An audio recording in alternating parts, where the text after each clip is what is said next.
Good morning student. आज हम मोरहैविया stem की टीएस स्टेम की स्टडी करते हैं। इसके स्टेम में हम देखते हैं कि विभिन्न प्रकार के असंगत संरचनाएं पाई जाती है। इस असंगत संरचनाओं की स्टडी हम एक एक करके देखते हैं। यहाँ पर आपको स्क्रीन के सामने मोरहैविया स्टेम का आउटलाइन डायग्राम आपको दिखाई दे रहा है। मोरहैविया डिफ्यूज़ा जो है इकोनॉमिकली भी बहुत ही इम्पॉर्टेंट प्लांट है। यह ट्रेडिशनली मेडिसिन के रूप में भी यूज़ किया जाता है। बहुत सारी डिसीज़ में इसका यूज़ किया जाता है। साथ ही साथ इसको एशियन एंड अफ्रीकन कंट्रीज़ में इसको लीफी वेजिटेबल्स के रूप में भी इसके लीफ का यूज़ किया जाता है। साथ ही इसमें केमिकल कंपाउंड्स भी इसमें बहुत पाए जाते हैं, जैसे कि इसे पुरनवा के नाम से भी जाना जाता है। पुरनवा वाइन एल्कोलाइड्स इसमें प्रेजेंट होते हैं और इसमें बहुत सारे अमाइनो एसिड्स भी पाए जाते हैं। तो यह इकोनॉमिकली भी बहुत ही इंपॉर्टेंट प्लांट है। यह रैनी टू विंटर सीज़न तक हमको दिखाई देता है। आपको खासकर रैनी सीज़न में ज़्यादातर हमको देखने को मिलता है और यह मेडिसिनली बहुत इम्पॉर्टेंट है। इनकी इंटरनल स्ट्रक्चर को जब हम कट करते हैं तो आप यहाँ पर एक देख रहे हैं कि सर्कुलर स्ट्रक्चर आपको दिखाई दे रहा है, जो कि आउटलाइन डायग्राम है। इस आउटलाइन डायग्राम में आपको नॉर्मली यहाँ पर एपिडर्मल की लेयर दिख रही है। इस एपिडर्मल लेयर में आपको यहाँ पर हम देख रहे हैं कि रूट हेयर्स पाए जाते हैं और इसमें क्यूटिकल की लेयर पाई जाती है। और नीचे की ओर एपिडर्मिस के जस्ट ठीक नीचे की ओर आप देख रहे हैं कॉर्टेक्स के स्ट्रक्चर जो है वो आपका 2 लेयर में डिवाइड होता है।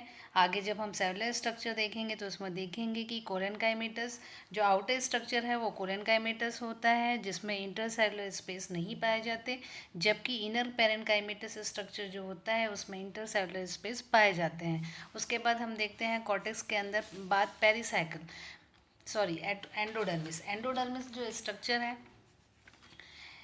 यहाँ पर आपको सिंगल लेयर स्ट्रक्चर दिखाई देता है। उसके जस्ट नीचे आप देख रहे हैं कि एंडोडर्मिस के नीचे पेरिसाइकिल है और पेरिसाइकिल के जस्ट नीचे आप देख रहे हैं कि वेस्कुलर बंडल है। जो वेस्कुलर बंडल रीजन है वहाँ पर आप देख रहे हैं कि 3 डिफरेंट टाइप के वेस्कुलर बंडल की रिंग आपको दिखाई दे रही है, जिसमें आउटर रिंग यहाँ पर आपको दिखाई दे रहा है, उसके अंदर एक इनर रिंग दिखाई दे रहा है और सेंटर में पिथ में 2 मेड्यूलरी वेस्कुलर बंडल आपको यहाँ पर दिखाई दे रहा है। ये जो मेड्यूलरी वेस्कुलर बंडल है यही इसका असंगत संरचनाएं होती हैं, जिसको हम आगे सेलुलर स्ट्रक्चर में देखेंगे। पर हम देखते हैं cellular structure of Boerhavia diffusa TS of stem. इस सेलुलर स्ट्रक्चर में हम देख रहे हैं कि ऊपर की ओर क्यूटिकल की लेयर है, एपिडर्मिस की जस्ट ऊपर की ओर थिक लेयर आपको दिखाई दे रहा है।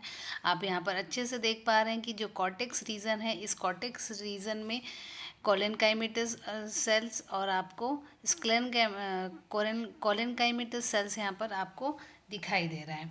अब कॉर्टेक्स रीजन के जस्ट नीचे की ओर आप देख रहे हैं सिंगल लेयर्ड एंडोडर्मिस सेल आपको दिखाई दे रही है। उसके जस्ट नीचे आप देख रहे हैं यहाँ पर पेरिसाइकिल स्ट्रक्चर है। ये जो पेरिसाइकिल है, पेरिसाइकिल स्क्लेरेनकाइमेटस कोशिकाओं का बना हुआ है। पेरिसाइकिल के जस्ट नीचे लेयर आपको दिख रही है सेलुलर स्ट्रक्चर जो आपको दिख रहा है। इस सेलुलर स्ट्रक्चर में आपको वेस्कुलर बंडल दिख रहा है। अब यहाँ पर हम देखते हैं कि वेस्कुलर बंडल क्या होता है ना। तो एंडोडर्मिस में स्टार्च की शीथ जो होती है वो प्रेजेंस होती है और पेरिसाइकिल के जस्ट नीचे की जो वेस्कुलर बंडल देख रहे हैं तो वेस्कुलर बंडल हम कहते हैं जाइलम और फ्लोएम का अरेंजमेंट, है ना, जिसको हम कहते हैं वेस्कुलर बंडल। वेस्कुलर बंडल आपको एक रिंग के फॉर्म में दिख रहा होगा। ऊपर की ओर एक अलग रिंग है, फिर नीचे यहाँ पर आपको एक अलग रिंग दिखाई दे रहा है, फिर यहाँ पर एक अलग रिंग दिखाई दे रहा है और सेंट्रल में पिथ में भी आपको एक अलग सा रिंग जो है वो दिखाई दे रहा है। तो यहाँ पर जो स्ट्रक्चर आपको दिख रहा है इसमें वेस्कुलर बंडल नॉर्मली पाया जाता है, लेकिन साथ ही साथ इसका जो पिथ वाला रीजन है, इस पिथ रीजन में भी 2 बड़े बड़े लार्ज साइज के वेस्कुलर बंडल पाए जाते हैं और इसी वेस्कुलर बंडल को हम कहते हैं मेडुलरी वेस्कुलर बंडल। चलिए अब हम स्लाइड प्रिपरेशन देखते हैं कि कैसे हम लैब में स्लाइड प्रिपरेशन करने के लिए हमको क्या क्या रिक्वायर्ड होती है। जैसे फॉर्सेप है, निडल है, ड्रॉपर है, स्लाइड्स है, स्टेनर है ना, और cover slip, water, beaker, flask, हमको अवेलेबल होता है और हमको एग्जामिन करने के लिए माइक्रोस्कोप की आवश्यकता होती है। तो ये सारे रिक्वायर्ड मटेरियल होते हैं जब हम एक टेम्परेरी स्लाइड लैब में प्रिपेयर करते हैं। यहाँ पर पेट्री डिश में आपको बोरहैविया का स्टेम दिखाई दे रहा है जिसका हमको सेक्शन कटिंग करना है। टीएस सेक्शन कट करने के लिए हमको ब्लेड की आवश्यकता है। ब्लेड से हम बहुत ही पतला थिन लेयर स्लाइड बनाने के बाद जब हम माइक्रोस्कोप में एग्जामिन करते हैं तो हमको इस प्रकार से बोरहैविया स्टेम का टीएस सेक्शन दिख रहा है जिसमें आपको क्लियरली यहाँ पर वेस्कुलर बंडल दिखाई दे रहा है। जो मेडुलरी वेस्कुलर बंडल होता है वो एक सीट के द्वारा घिरा हुआ होता है। इसमें 3 वेस्कुलर बंडल पाए जाते हैं। आउटर वेस्कुलर बंडल जो है 15 से 20 रिंग का होता है। फिर मिडिल जो होता है 6 to 14 वेस्कुलर बंडल का होता है और सेंटर में मेडुलरी वेस्कुलर बंडल घिरा हुआ होता है जिसमें फ्लोएम बाहर की ओर, आउटर की ओर तथा जाइलम केंद्र की ओर, सेंट्रल की ओर होता है। इसका जो वेस्कुलर बंडल है वो conjoint, collateral, endarch and open type का होता है। ओपन टाइप मतलब जिसमें कैम्बियम क्रियाशील होता है, कैम्बियम की लेयर पाई जाती है। अब इसमें हम देखते हैं कि इसका असंगत द्वितीयक वृद्धि या एनामोलस सेकेंडरी ग्रोथ में क्या क्या फीचर्स हमको देखने को मिलता है। स्टूडेंट देखिए यहाँ पर आप टीएस ऑफ बोरहैविया स्टेम जिसमें आपको क्लियरली सेंट्रल में 2 मेडुलरी वेस्कुलर बंडल आपको दिखाई दे रहा है जिसमें आपको असंगतियाँ दिखाई दे रही हैं। उसके चारों ओर आप देख रहे हैं आप अल्टरनेट मैनर में छोटे छोटे वेस्कुलर बंडल प्रेजेंट होते हैं।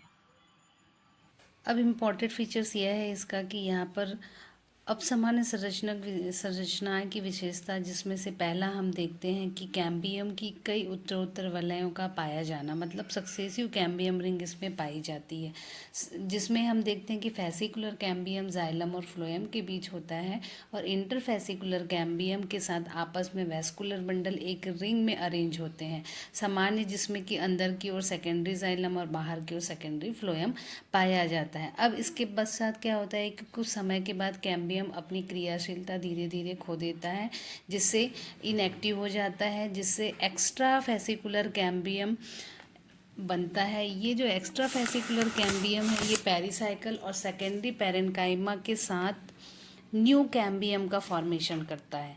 इसी को हम क्या कहते हैं, एक्स्ट्रा फेसिकुलर कैम्बियम कहते हैं। यह भी सामान्य कैम्बियम की तरह ही वर्क करता है और कैम्बियम की तरह रिंग फॉर्म करता है, लेकिन कुछ समय के पश्चात यह रिंग भी धीरे धीरे इनएक्टिव या अक्रियाशील हो जाता है और पेरिसाइकल रीजन जहाँ पर नया कैम्बियम फॉर्म हो रहा है उसे हम क्या कहते हैं, एसिसरी कैम्बियम या सहायक एधा के नाम से जानते हैं। ओल्ड स्टेम में कॉर कैम्बियम भी सेकेंडरी ग्रोथ देखा गया है जिसके दौरान क्या होता है, पैरिडर्म, कॉर्क और लेंटिसेल भी पाई जाती है। इस प्रकार अब हम सेकेंड स्ट्रक्चर को देखते हैं जिसको कि पिथ में 2 बड़े मेडुलरी वेस्कुलर बंडल पाए जाते हैं।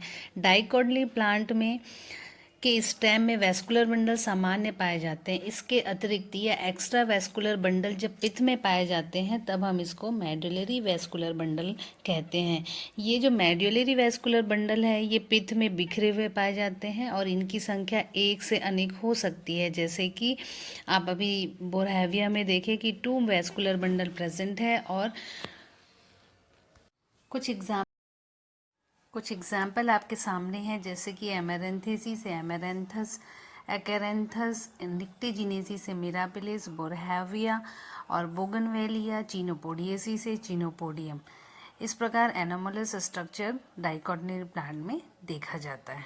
Thank you so much watching and subscribe my channel.